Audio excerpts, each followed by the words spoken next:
সূর্য আছে, মেঘ আছে, প্রাণে তবু আশা আছে। মেঘ ঝরে যাক, আসুক আলো, সূর্যের হাসি বাসি ভালো। জীবনের যত সমস্যা রাশি, তবু পলক ফেলে সূর্যের হাসি। জীবনের যত সমস্যা রাশি, তবু পলক ফেলে সূর্যের হাসি। জানি মেঘের পরে রোদের হাসি, জানি মেঘের পরে রোদের হাসি। সজীব প্রাণের স্বপ্নে ভাসি, সুর তুলেছে আলোর বাঁশি।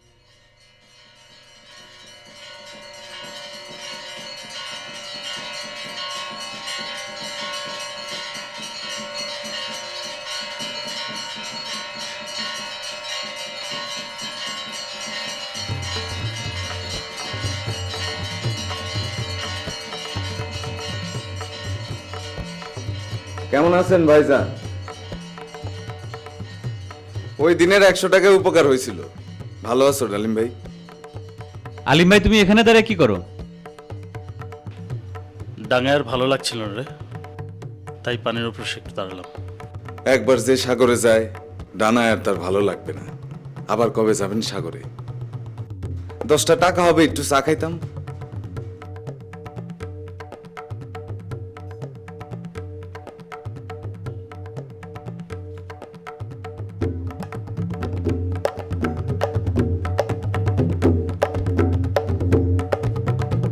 আরেকবার যদি টাকা চাস জ্যান্ত পুঁতে ফেলবো।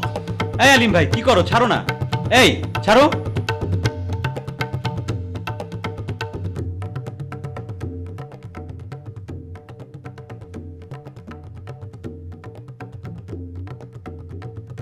তুমি ওর সাথে ওইরকম করলা কেন? ওকে দেখে আমার মেজাজটা খারাপ হয়ে গেছে, বুঝছিস? কাজটা ঠিক করো নাই। চলো বাড়ি চলো। আর দেশে থাকতে ইচ্ছা করছে না রে। আরে চলো তো, বাড়ি চলো। চল। বাবা আলী, বাবা আসেন। চাচা আসেন, ঘরে আসেন চাচা। না না না না, তুমি বসো, তুমি বসো, আমি নিয়ে নিচ্ছি। না ঠিক আছে চাচা।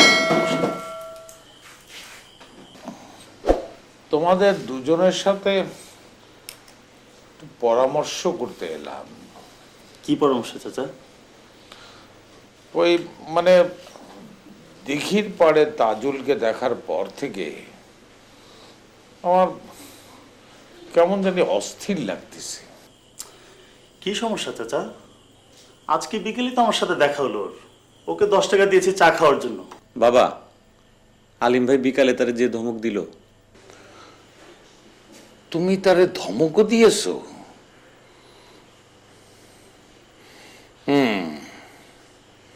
ওর সাথে আমার কথা বলতে হবে। কি কথা চাচা? তুমি জানো না বাবা, ও একটা খুনি। 5-10 হাজার টাকা দিয়ে ওকে কেনা যায়। লক্ষণ ভালো না। চাচা, ওর সাথে আপনার কথা বলার কোনো প্রয়োজন নেই। আরে তুমি বুঝতে পারতেছো না বাবা। বললাম তো চাচা, আপনার ওর সাথে কথা বলার কোনো প্রয়োজন নেই। আমি আর ডালিম দুজনে মিলে কথা বলে নিব, ঠিক আছে? তুমি বুঝতে চেষ্টা করো, জিনিসটা ভালো করে বুঝতে চেষ্টা করো। চাচা, আমি যখন গ্রামে থাকার সিদ্ধান্ত নিয়েছি তখন সব বুঝে নিতে চাই। আপনি এসব নিয়ে একদম চিন্তা করবেন না, প্লিজ। ঠিক আছে, তুমি যেটা ভালো মনে করো।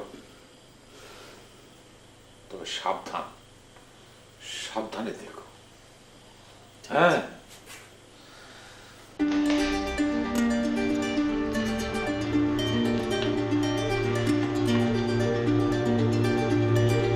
দাদু ভাই বাড়িতে আছে নাকি? দাদু ভাই, দাদু ভাই কই? উনি তো বাড়িতে নাই, বাইরে। আপনি কান্দেন কেন? একমাত্র ছেলে আমার খুব জ্বর, ঘন ঘন শ্বাস নিতেছে। ওনার একটু খুঁজে দেন না ভাই। তা দেবো, তাহলে তো এখনই ক্লিনিকে নেওয়া দরকার। ক্লিনিকে কেমনে নেব? ঘরে 1 টাকাও নাই। আরে আমার খুব জ্বর আসছে ঘন ঘন শ্বাস নিতেছে মানে শোনাতে বোধহয় পারবো না গো আপনাদের একটু সাহায্য দরকার ভাই লোকটা না আমার খুব দরকার তাহলে তো আমাদেরও দরকার। আপনি কাজ করেন, ওকে নেন সাথে, ঠিক আছে? আমরা ওকে ক্লিনিকে পৌঁছে দিই, আপনি চিন্তা করেন না। নিয়ে আসেন আপনি। আপা ছেলের আমার জ্বর কাশি সাথে ঘন ঘন শ্বাস নিতেছে দেখেন আপা দেখেন শ্বাস নিতে কিরকম কষ্ট হতেছে দেখেন আপা কিছু হবে না ইনশাল্লাহ, কিচ্ছু হবে না। ওর বয়স কত আপা? 4 মাসে পড়লো আপা দেখি দেখি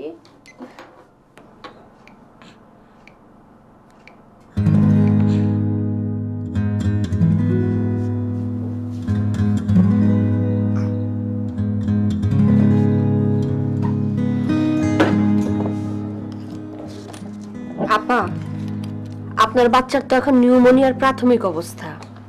আপনি অবশ্য ঠিক সময়ে ক্লিনিকে নিয়ে আসছেন, অসুবিধা নেই। আমি ওষুধগুলো সমস্ত লিখে দিচ্ছি, দিনে 2 বার করে সময় মতো খাওয়াবেন, ইনশাল্লাহ ঠিক হয়ে যাবে।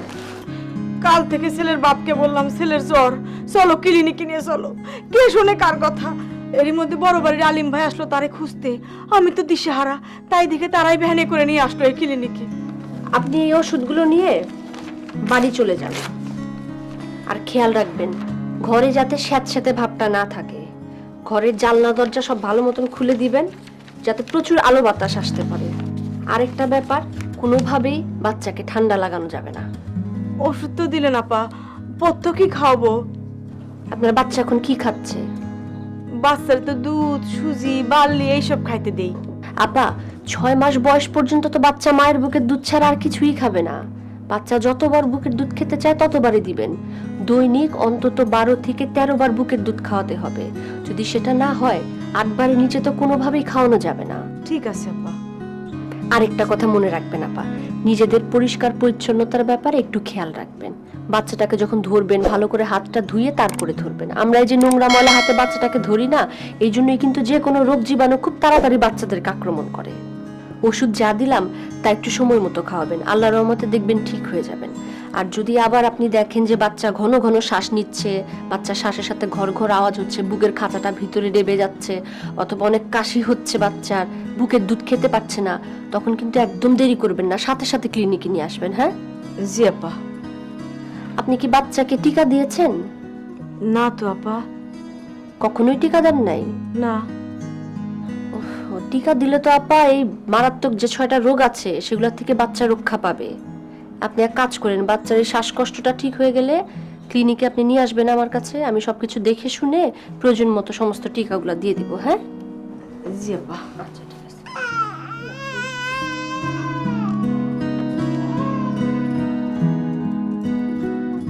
ভাই দেশে আসলেন, থাকবেন না চলে যাবেন? ভাবছি আর যাব না। ক্লিনিকটা হয়তো বেশ ভালোই হয়েছে, গ্রামের লোকজনের অসুখ বিসুখে অনেক বেশি সুবিধা হচ্ছে আমার মনে হচ্ছে। আমরা তো চেষ্টা করে যাচ্ছি, এখন দরকার শুধু আপনাদের সহযোগিতা। তো ভাই আপনাদের ক্লিনিক চলে কটা থেকে কটা পর্যন্ত? শুক্রবার বাদে সকাল 9টা থেকে 4:30 পর্যন্ত। আচ্ছা আচ্ছা, কি ধরনের সার্ভিস আপনারা দেন? আমরা পরিবারের সকলের সব ধরনের স্বাস্থ্যসেবা দিয়ে থাকি। বাহ, বেশ চমৎকার। আসসালামু আলাইকুম। ওয়ালাইকুম আসসালাম। মামা একদম পৌঁছে দিয়ে আসছি। কিরে তাজুল বাড়িতে ছিল? তার তো দেখাই নেই। আচ্ছা ঠিক আছে। হাসান ভাই আজকে আমরা উঠি। আচ্ছা, আবার আসবেন। জি, খুব ভালো লেগেছে আপনার সাথে কথা বলে। ঠিক আছে, আসসালামু আলাইকুম। আসসালামু আলাইকুম। আসেন ভাই। খুব তো বাহাদুরি নিলা, ঘটনা তো ঘটাতে পারলো না। ব্রিজের উপর পাইছিলাম জুইত মতো, সাইলেন্সার লাগানো পিস্তল জোগাড় করছি, বুকে ঠেকায় গুলি করে উল্টায় ফেলা দিই। স্ট্রোক দেখছি, ওই যে টাইমে নিয়ে যেত তার কোনো হিসাব আছে, সঙ্গে আরো 2 জন ছিল। হঠাৎ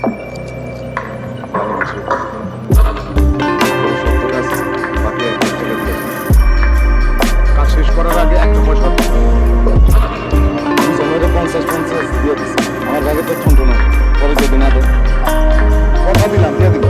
আপনারা অনেক পয়সা করে দিচ্ছেন, বাকি টাকা দিন তারপর কাছে। এখন আর টাকা নাই। জোগাড় করে দিন। আমার না করে বললাম সব ডাক্তার কাছে নিয়ে যাবে, বাকি টাকা দিয়ে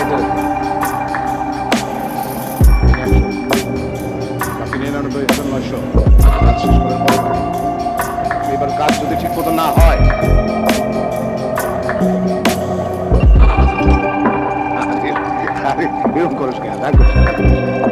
পুরা কাজটা শেষ কর। আমি তো পুরো অ্যাডভান্স দিচ্ছি না তোরে।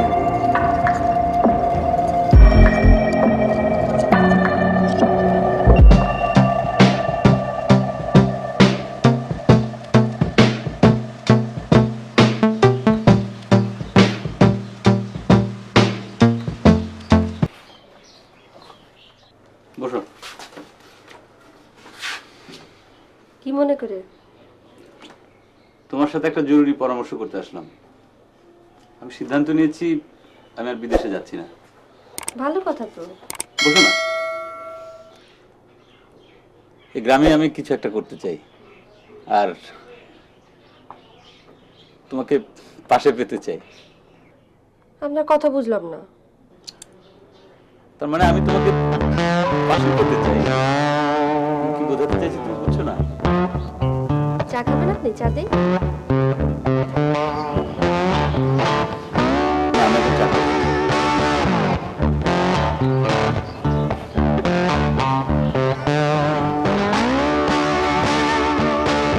গ্রামে কি কিছু একটা করার কথা ভেবেছেন? ঠিক করেছেন কি করবেন? না, ঠিক আছে, আমি চেষ্টা করি। আপনি ডিগ্রি পরীক্ষা দেন কি করবেন? বাড়িতে 1000 টাকা।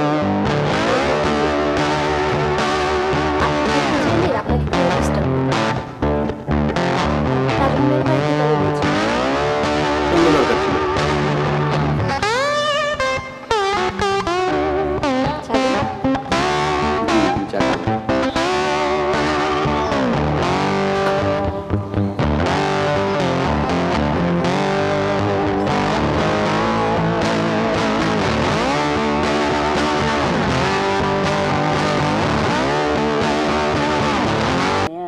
সাত মামা ঘুম দিয়ে যা, আমার সোনার চোখে ঘুম দিয়ে যা। আয় আয় সাত মামা, ঘুমো বাবা। আয় আয় সাত মামা ঘুম দিয়ে যা, আমার সোনার চোখে ঘুম দিয়ে যা। আয় আয়।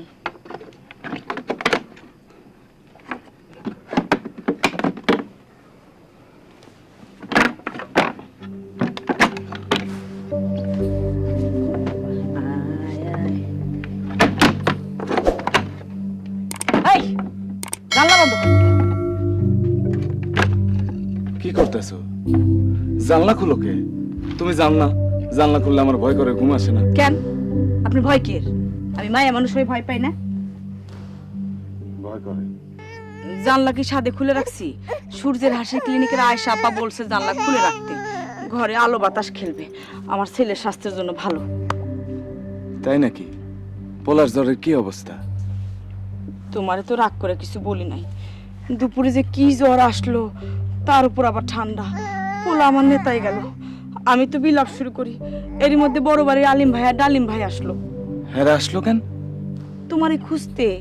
আমারে খুঁজতে? হ, এই শুনো না, হেরা আসছে তোমারে খুঁজতে। আমি তা করে কই তোমারে খুঁজে আয়না দিতে। হেরা কয় ভাবি কান্দেন কেন? আমি কই পোলা আমার মরো মরো। হেরা কয় সাথে ভ্যান আছে, লন ক্লিনিকে লয়ে যাই। শেষে হেরাই আমার ক্লিনিকে লইয়া গেল। আল্লাহর ফেরেশতা তা করে পাঠাইছে, নাইলে পোলা আমার এতক্ষণে। পয়সাও হেরাই খরচ করছে, ঘরে তো 1 ফুটা পয়সাও নাই।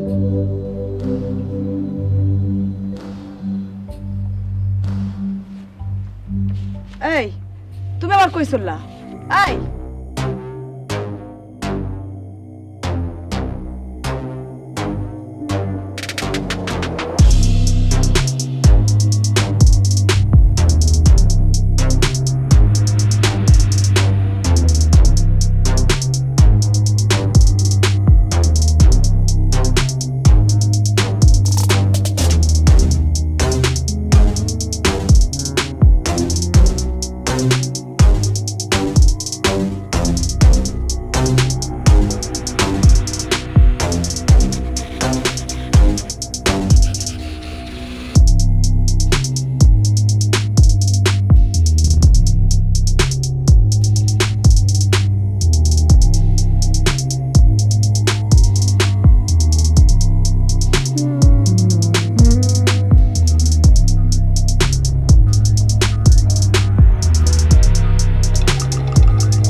ডালিম মনে হয় ঘুমায় গেছে না? মনে হয়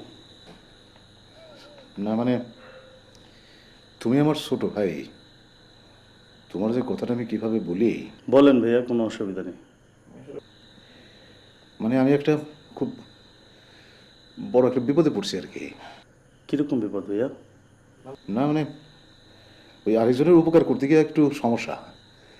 বলেন না কি সমস্যা? মানে দেখো ভাই, তুমি অলঙ্কারগুলো বান্ধা রেখে আমার লাখ খানেক টাকা দাও, আমি সব টাকাটার মধ্যে তোমার শোধ করে দেবো।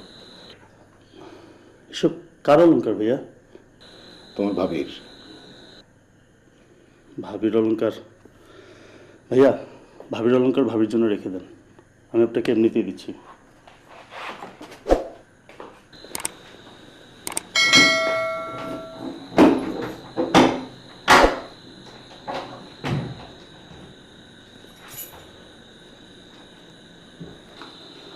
বড় ভাই, টাকাটা দেখ, এখানে আছে 200 টাকা।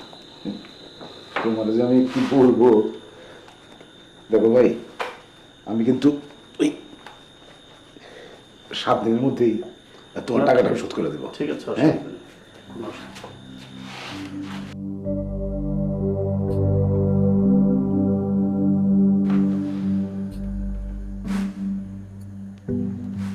আলিম ভাই, হ্যাঁ, তুমি বড় ভাইজানকে টাকা ধার দিতে গেলে কেন? ওনার কি যেন সমস্যা ছিল। খুব ভালো, এই টাকা ফেরত নিয়ে দেখো। কেন, কি অসুবিধা? শোন শোন,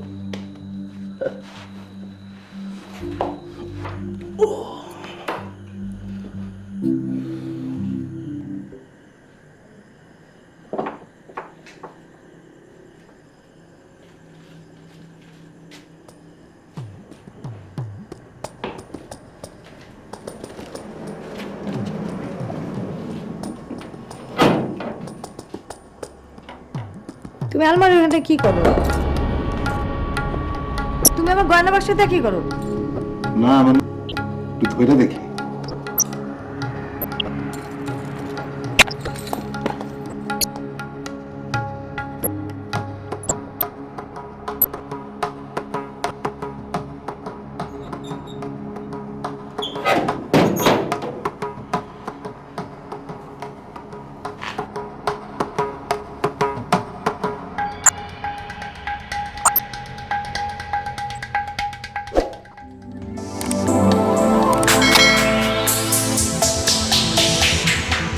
শ্বাসকষ্টে আক্রান্ত শিশুর প্রথম পর্যায়ে সর্দি, কাশি ও জ্বর। আর এই অবস্থায় যদি শিশুকে সঠিকভাবে যত্ন না নেওয়া হয় তাহলে কিন্তু নিউমোনিয়া। আর নিউমোনিয়া শিশুর জন্য খুবই মারাত্মক। শ্বাসকষ্টে আক্রান্ত শিশুর অন্যতম লক্ষণগুলো হলো 1 ঘন ঘন শ্বাস নেয়, 2 জ্বর হয়, 3 বুকের খাঁচা ভেতরে ডেবে যায়, 4 শ্বাসের সাথে ঘর আওয়াজ, এবং 5 খাবার খেতে পারবে না, বুকে লক্ষণগুলোর কোনো একটা যদি দেখা দেয়, শিশুকে দ্রুত ক্লিনিকে বা হাসপাতালে নিতে হবে। শ্বাসকষ্ট থেকে শিশুকে রক্ষা করতে হলে প্রত্যেক বাবা মায়েরই কয়েকটা বিষয়ে সচেতন হতে হবে। যেমন শিশুর জন্মের 1 বছরের মধ্যে শিশুকে 6টি মারাত্মক রোগের টিকা দিতে হবে এবং শিশুর যাতে ঠান্ডা না লাগে সেদিকে অবশ্যই খেয়াল রাখতে হবে। ঘর যাতে পরিষ্কার পরিচ্ছন্ন ও শুকনো থাকে, ঘরে যাতে স্যাঁতস্যাঁতে ভাব না থাকে এবং খেয়াল রাখতে হবে ঘরে যাতে প্রচুর পরিমাণ আলো বাতাসের ব্যবস্থা থাকে। আরেকটি বিষয় খেয়াল রাখতে হবে, শিশুকে খাওয়াবার আগে নিজের হাত এবং থালা বাসন সবকিছু ভালো করে সাবান দিয়ে পরিষ্কার করে ধুয়ে নিতে হবে। আর এই সম্পর্কে আরো বিস্তারিত জানতে ও স্বাস্থ্যসেবা পেতে আপনি আপনার শিশুকে নিয়ে যেতে পারেন উপজেলা হেলথ কমপ্লেক্স, ইউনিয়ন স্বাস্থ্য ও পরিবার কল্যাণ কেন্দ্র, মা ও শিশু কল্যাণ কেন্দ্র, জেলা সদর হাসপাতাল এবং সূর্যের হাসি চিহ্নিত পারিবারিক স্বাস্থ্য ক্লিনিকে। এইবারে আপনাদের জন্য কুইজ। তার আগে গতবারের উত্তরটা জানিয়ে দিই। প্রশ্ন ছিল, ডায়রিয়া থেকে শিশুকে রক্ষা করতে হলে কোন 4টি বিষয়ের প্রতি বাবা মাকে সচেতন হতে হবে? 6 মাস বয়স পর্যন্ত শিশুকে শুধুমাত্র মায়ের বুকের দুধ খাওয়াতে হবে এবং 6 মাস বয়সের পর থেকে শিশুকে মায়ের বুকের দুধের পাশাপাশি অন্যান্য সব রকমের স্বাভাবিক খাবার খাওয়াতে হবে। 2. শিশুকে বাসি, ঠান্ডা বা অঢাকা খাবার খেতে না দেয়া। 3. খাবার তৈরির আগে এবং শিশুকে খাওয়ানোর আগে সবসময় সাবান দিয়ে নিজেদের হাত ধোয়া। 4. পরিবারের সবাই যাতে বাড়িঘর পরিষ্কার পরিচ্ছন্ন রাখে সেদিকে নজর দেয়া। আজকের প্রশ্ন, শ্বাসকষ্টে আক্রান্ত শিশুর প্রধান 5টি লক্ষণ কি কি? দিন ভালো থাকুন, সুস্থ থাকুন আর আগামী পর্ব দেখতে ভুলবেন না।